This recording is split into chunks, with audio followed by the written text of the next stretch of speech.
Chaplains have served in the British Armed Forces for 250 years. From the World Wars to Afghanistan to the Troubles in Northern Ireland, chaplains have accompanied troops into grave danger to provide comfort and assistance to the wounded. Chaplains risk the same mental harms as the combatants they support, such as post-traumatic stress disorder. Yet military chaplains are not soldiers, but spiritual guides and healers.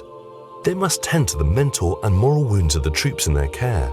Thus, military chaplains face the unique challenge of reconciling their faith with the realities of war. Hence, chaplains may be at particular risk for moral injury, damage to how good or honourable people feel when they're involved in morally questionable events. A growing body of research suggests that moral injury is corrosive to mental health. Military conflict can damage the soul as well as the body, but there may be ways to combat this damage. Therefore, supported by the Time More Foundation, researchers at the universities of Southampton, Portsmouth and Durham studied moral injury and well-being in former military chaplains.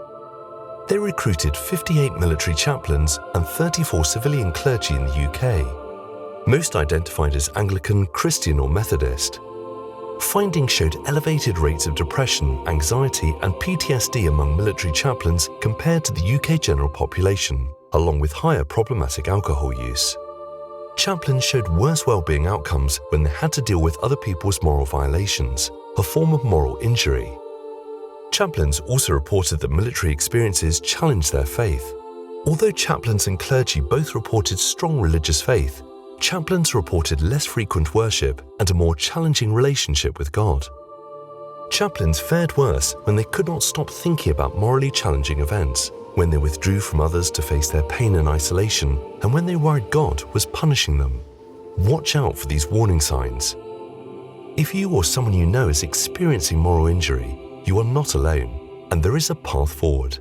Talk to someone you trust about your feelings and experiences.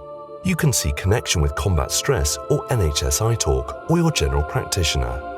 Together, we can work towards a brighter future for military chaplains.